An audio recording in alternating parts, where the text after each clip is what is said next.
Gordon? Gordon, where are you? Ow! I can't see you. Where are you?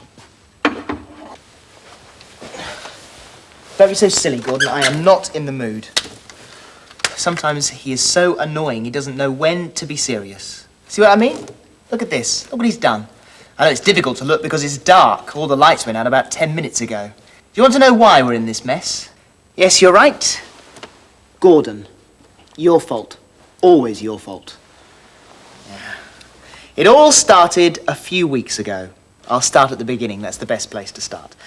Gordon is a big noise in animal politics. Not only is he the leader of the Gopher Party and Prairie Minister at the House of Burrows, he is also the intrepid leader of the first Borough of Commons Gopher Cub Pack. A few weeks ago, when he was feeling very intrepid indeed, Gordon organised a camping trip, a weekend at Bilberry Farm. He asked me if I would go along with them, as they had to be accompanied by a responsible adult. "You'll pass for one if you don't mess about too much," he said. "I'll go on one condition," I said, ignoring his insult. "No adventures." "But," he began. "No buts," I said firmly. "No adventures." "All right," he sighed. "Leave it to me." "That," I told him, "is just what I was afraid of." The day of the camping trip arrived, and I called round to Gordon's burrow to pick him up. "Just coming," he shouted. He scrambled up out of the hole. "Well," he said, "what do you think? Pretty intrepid, eh?" I had to admit that in his uniform he did look pretty intrepid. We met up with the rest of the pack at the bus stop. There was a hamster and there was a rabbit from the Domesticated Democratic Pets Party, 2 hedgehogs from the Hedgerow Alliance, and, well, there were all sorts of things. I looked at my watch and the coach was late. Gordon put his ear to the ground. It was obviously some ancient prairie scout trick. "It's coming," he said. "It's a 4-wheeled, 12-seater, and it's blue." "Amazing," I said. "You can tell all that just by listening." "Oh, no," he said. "That's the coach I booked last week, and it's coming around the corner." The coach trip seemed to whiz by because we were all very excited and talking about what we would do at the camp. The coach dropped us off some way from Bilberry Farm, and we were going to walk the rest of the way. Gordon said it was the intrepid thing to do. "Right, men, this way," he said, and led us off down a windy country lane in single file. Very soon we came to a crossroads. Gordon took out his map and studied it intently. This way," he said. "Wagons ho!" So off we hoed. We hoed, and we hoed, and we hoed, but there was no sign of the farm. We seemed to be walking round in circles, so I asked Gordon for the map. It was no wonder we were lost. "Gordon, this is a map of Tibet." "Well," he said sheepishly, "the map shop said they were having a sale. Anyway, it's a much more exciting map because it's got all these neat mountains and things." "There's not much use here, though, is it?" I said. "Well, no," he admitted. "But in Tibet..." Well, I gave up and asked at a nearby farm for directions to the camp. But by then it was getting late and everyone was tired, and it was too far to walk to Bilberry Farm that night. Luckily, the farmer gave us permission to camp in one of his fields overnight. Gordon offered to help put the tents up, but I politely declined his offer. The thought of Gordon with a mallet in his paws sent shivers down my spine. "Not now, okay? Okay? Right." With the tents up, Gordon decided that he was going to take first turn at cooking. "You do know what you're doing, don't you?" I asked, lighting the fire for him. "Of course I do," he said, and he put a saucepan on the campfire, and then he started exploring the camp and talking to everybody. "Funny," said Gordon, "beans don't usually smell like that." So we had a choice of burnt baked beans or charred alfalfa grass for dinner. Nobody was very hungry.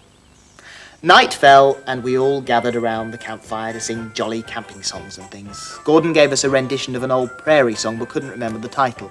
After we'd sang a few more songs, he said, "Uh-oh, I've remembered the title of the song. Sorry." "What are you sorry about?" we all asked. "It was the Prairie Rain song." There was an ominous rumble of thunder, and it began to rain. Did I say rain? It poured down. We dashed for our tents and settled in for a long, cold, damp, miserable night. This camping trip, I decided, was rapidly turning into a disaster. The next day dawned bright and early, and so did Gordon, partly because he wanted to blow the bugle for Rivali. He gave the bugle a long, hard blast. Oh, Gordon! Stop it. I am trying to tell a story. Okay? Okay, go away. I awoke with a start. What's up, I said. Breakfast, I hope, said Gordon. I'd just about got the fire going when Gordon dashed up. Philip, he said, have you got any, He sneezed so hard he blew the fire out. It seemed he got a little bout of hay fever. I searched for the tissues. Too late. Gordon was going to sneeze again. He sneezed so hard he blew his woggle off. A frantic search was mounted. Woggleless, Gordon stood hopelessly in the middle of the field, whistling and calling out, "Here, woggle, woggle! Here, woggle, woggle!" The first Borough of Commons pack started a hedge-to-hedge inquiry, but no one had seen the missing woggle. It was well and truly lost. Gordon was frantic. "It was a family heirloom," he explained, "made of real silver." Poor Gordon. Well, there was nothing to be done about it, so reluctantly we started to pack up, and Gordon, still sneezing, struggled with the tent. Suddenly, there was a strong gust of wind. It caught Gordon's tent, turning it into a makeshift hang glider, and Gordon was whisked away up into the air. "Gordon," I cried, "come down here at once." But the wind just took him higher and higher and further and further. Everyone gave chase, keeping to the paths across the farmland and remembering to shut the gates after us. Meanwhile, Gordon was having problems. The wind suddenly dropped and the tent was diving towards a small wood. He shut his eyes tight. And when he opened his eyes, the tent had come to rest at the top of a tall tree, and Gordon was hanging from a branch. "Hang on," I said. "I'll get you down." But Gordon had noticed something shiny in a bird's nest a few feet away. "My woggle!" he cried. "It must have been picked up by a jackdaw. They like shiny things." He tried to reach out for it, swinging to and fro, and then he let out a yell. "I've got it!" There was a loud crack and the branch snapped, and Gordon tumbled down through the tree and fell on top of me. "Are you all right?" I asked. "I'm fine," he said, putting his woggle back on, leaving me sitting in the mud, breathless. We managed to finish packing without anything else happening and marched off to Bilberry Farm. When we got there, we found that our space had been given to someone else because they thought we weren't coming. That was the last straw, so I took a straw vote.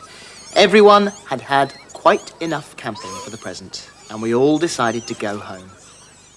Well, I was looking forward to a nice, warm, comfortable sleep in my own bed tonight, when there was a knock at the door. It was Gordon, and he was carrying a tent. "Can I camp in your garden tonight?" he asked. "My burrow is flooded." "You must be joking," I gasped. "You can use the spare room." "Thanks," he said, and went upstairs. A few moments later, I heard a banging above my head. Gordon was putting up his tent in my spare bedroom and nailing the guy ropes to the floorboards. "Gordon, stop!" I shouted. But of course, too late. He knocked a nail right through the water pipe and flooded the house. And then the water made the lights go out. "I'm sorry," he said. "These little adventures will keep happening, won't they?" "I know," I sighed and went to phone the plumber and the electrician. "Ah, there you are. This is another fine mess you've got me into. The plumber can't come until tomorrow, and the electrician can't come because it's his birthday." Marvellous. Thank you. Oh, and now the gas has gone out. It's all right, don't worry, I've got a torch. I've got the torch. Oh, Gordon, it's gone. What was that? I'm not nervous, are you? What? You're supposed to be the brave one. No, sorry, stick together, stick together. Woggle looks good, by the way. Stick together. Maybe we should camp in the garden. Yes, I think it's a very good idea.